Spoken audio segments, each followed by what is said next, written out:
Hello বন্ধুরা, তোমরা সবাই কেমন আছো? You can cook with Lucy চ্যানেলে তোমাদের স্বাগত। আজকে আমি তোমাদের জন্য নিয়ে এসেছি সন্দেশ রেসিপি।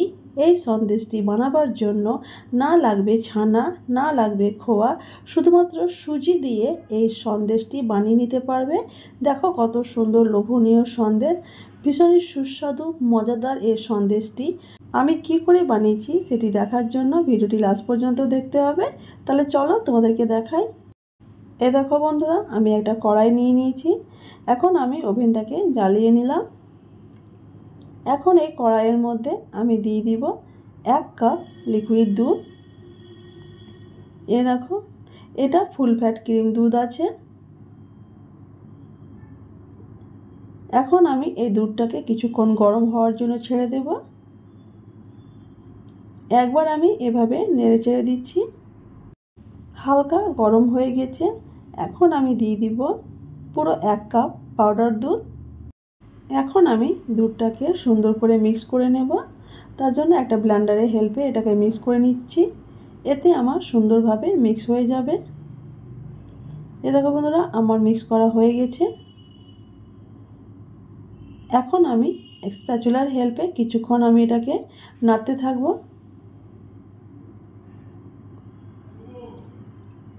এভাবে কিছুক্ষণ নাড়ার পরে আমি দিয়ে দিচ্ছি 1/3 কাপ চিনি।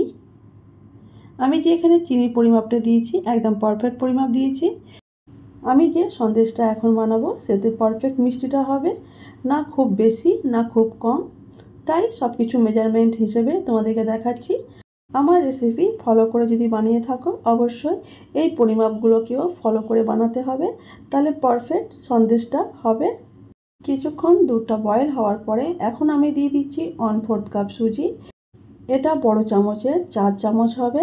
এখন আমি সুন্দর করে নাড়াচাড়া করব যেন তলায় বসে না যায়। এইভাবে কিছুক্ষণ নাড়াচাড়া করার পরে এখন দিয়ে দিচ্ছি 1/4 কাপ কাজু বাদামের গুঁড়ো। এই কাজু বাদামের গুঁড়োটাকেও আমি সুন্দর করে মিক্স করে নেব। দেখো বন্ধুরা, এইভাবে কিছুক্ষণ আরও নাড়াচাড়া করব। তোমরা দেখতে পাচ্ছ আমার ঘন হয়ে আসছে। এখন দিয়ে দিচ্ছি 1/4 চামচ এলাচ গুঁড়ো। এখন এটাকে আমি আবার সুন্দর করে মিক্স করে নেব। ভালোভাবে এভাবে মিক্স করে নেওয়ার পরে আরও কিছু উপকরণ দেব, সেটা তোমরা দেখতে পাবে। দেখো বন্ধুরা কতটা ঘন হয়ে এসছে। এখন দিয়ে দিচ্ছি এই টুটি ফুটি। আমি আজকে যেহেতু খুব আলাদাভাবে সন্দেশটা বানাচ্ছি তাই এই টুটি ফুটিটা ইউজ করেছি।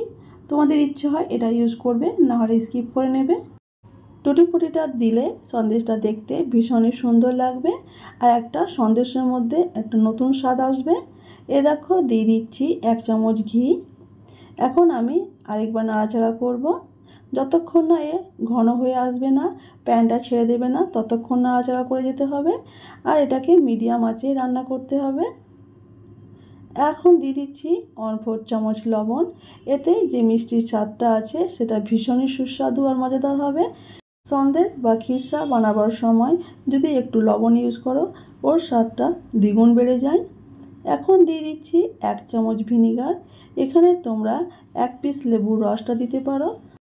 এই মিষ্টিটি বানাবার সময় আমার হাতের কাছে লেবু ছিল না, তাই ভাবলাম আজকে আমি ভিনিগার ইউজ করে এই সন্দেশটা বানাবো। যখন এটা ঘন হয়ে আসবে তখন কন্টিনিউ এভাবে চালিয়ে যেতে হবে, আর যদি থেমে যাও তাহলে এটা পুড়ে যাওয়ার সম্ভাবনা থাকবে। তাই এভাবে নেড়ে চেড়ে নিয়ে নিতে হবে। দেখো মনে হচ্ছে যেন আমি একটা ছানার সন্দেশ বানাচ্ছি। আমি আরেক চামচ ঘি দিচ্ছি। ঘি এই জন্য দিচ্ছি আমার মিষ্টিটা ভীষণই সুন্দর আর গ্লেজি আর ফ্লেভারটাও সুন্দর আসবে। এভাবে ঘি মিক্স করে নিচ্ছি। তোমরা দেখে বলবে বন্ধুরা এত সহজে এত সুন্দর একটা সন্দেশ।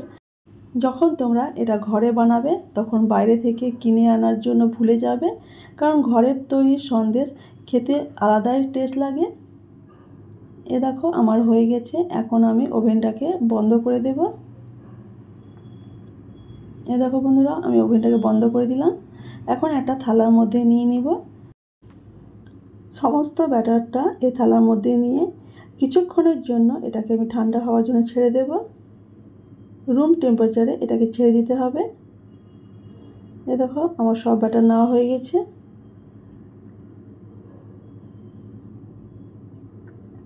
কিছুক্ষণ পর আমি ফিরে এলাম। হাতের মধ্যে একটু ঘি নিয়ে নিয়েছি যেন আমার ব্যাটারটা ভীষণ স্মুথ হয়ে যায়। দেখো বন্ধুরা, এখনও হালকা গরম আছে। আবার একটু হাতের মধ্যে ঘি নিয়েছি। তারপর এবার ডোটাকে আমি একটা সুন্দর শেপ দিয়ে দিব। তার জন্য একটা বাটার পেপার নিয়েছি। এই বাটার পেপারে আমি একটা রোল শেপ করে নেব। খুব সহজে এই ধরনের ডিজাইন তোমরা করে নিতে পারবে। এটাকে তোমরা যদি টিফিন বক্সেও সেট করে নিতে, দিয়ে একটা বরফি কেটে নিতে তবুও হতো, কিন্তু আজকে আমি এভাবে একটু সাইজ করে একটা সন্দেশের শেপ দিয়ে দিব, তার জন্য এটা করেছি। দেখো বন্ধুরা, এই বাটার পেপারটাকে মুড়ে আমি সুন্দর করে সেট করে নেব। তারপর এটাকে ফ্রিজের মধ্যে রেখে দেব। এই থালার উপরে রেখে আমি ফ্রিজের মধ্যে আধ ঘন্টার জন্য ছেড়ে দেব। আধ ঘন্টা পর তোমাদেরকে ফিরে এসে দেখাবো। দেখো বন্ধুরা, আধ ঘন্টা পর আমি ফিরে এলাম। এখন আমি তোমাদেরকে খুলে দেখাবো আমার মিষ্টিটা কত সুন্দরভাবে সেট হয়েছে আর কত সুন্দর এটা দেখতে লাগছে। দেখো কত সুন্দর গ্লেজি আর কত সফট এর সন্দেশটা। এখন আমি তোমাদেরকে কেটে দেখাবো। রমজান মাসে এই ধরনের মিষ্টি বানিয়ে হাতের কাছে রাখতে পারো। এটি 1 সপ্তাহ স্টোর করে রাখা যাবে। দেখো আমার দুটো সন্দেশ কাটা হয়ে গেছে। যখনই সন্দেশটা কাটবে তখন একবার করে চাকুটাকে পরিষ্কার করে নিতে হবে। দেখো বন্ধুরা, টুটি ফুটি দেওয়া আমার সন্দেশটা কত সুন্দর লাগছে। আমার এই রেসিপি তোমাদের এতটুকুনো ভালো লেগে থাকলে অবশ্যই ভিডিওকে লাইক আর চ্যানেলকে সাবস্ক্রাইব করবে, আর তোমাদের আত্মীয় স্বজন প্রিয় বন্ধুবান্ধবদের সঙ্গে এটা শেয়ার করে নেবে, আর বেল আইকনটিকে প্রেস করে নেবে নতুন ভিডিওটির নোটিফিকেশান পাওয়ার জন্য। দেখো বন্ধুরা, এখন আমি তোমাদেরকে কাছ থেকে দেখাবো এটা কতটা সুস্বাদু আর কতটা মজাদার হয়েছে। দেখো কি সুন্দর লাগছে, তাই না? আমি একটু বড় সাইজের কেটেছি, তোমরা পারলে ছোট ছোট সাইজ করেও কেটে নিতে পারো। দেখো কতটা গ্লেজি হয়েছে। দেখো আমি তোমাদের কাছ থেকে দেখাচ্ছি। দেখো এই সন্দেশটি বাজারের সন্দেশের চাইতে কোনো অংশে কম নয়। এই মিষ্টিটি বানিয়ে যখন তোমরা খাবে তবে গিয়ে বুঝতে পারবে এটা কতটা সুস্বাদু আর মজাদার। এখন আমি তোমাদেরকে এটা ভেঙে দেখাবো। এটা যে কত নরম হয়েছে, কত সফট হয়েছে যে বলে বোঝানো যায় না। আমার হাজব্যান্ড যখন এই মিষ্টিটা খেয়েছিল ও বুঝতেই পারেনি এটা আমি কী দিয়ে বানিয়েছি। কখনো বলছিল যে এটা খোয়া দিয়ে বানিয়েছো, কখনো বলছিল যেন এটা ছানা দিয়ে তৈরি। পরে আমি যখন বললাম এটা সুজি দিয়ে তৈরি, তখনও একদম আশ্চর্য হয়ে গেছে। তোমাদেরকে বারবার দেখাচ্ছি এই জন্য যেন আমার রেসিপিটা তোমরা দেখে বুঝতে পারো। খুব অল্প কিছু উপকরণ দিয়ে এত সুন্দর একটা সন্দেশ তোমরা বাড়িতেই তৈরি করে নিতে পারবে। বাজার থেকে কেনার কোনো প্রয়োজনই পড়বে না। এই ধরনের মিষ্টি বানিয়ে লোকে সম্মান করতে পারবে, ঘরে আসা মেহমানের খাতিরদারি করতে পারবে, কারণ এই সন্দেশটা দিলে তারা বুঝতে পারবে না এই সন্দেশটা বাজার থেকে কিনে এনেছো বা ঘরের থেকে তৈরি।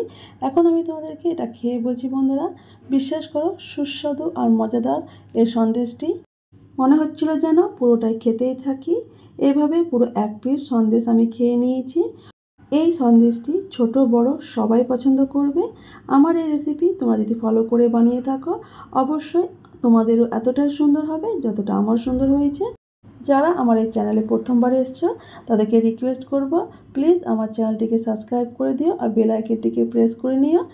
নতুন ভিডিওতে তোমাদের সঙ্গে আবার দেখা হবে। ততক্ষণের জন্য ভালো থেকো, সুস্থ থেকো। বাই বাই বন্ধুরা।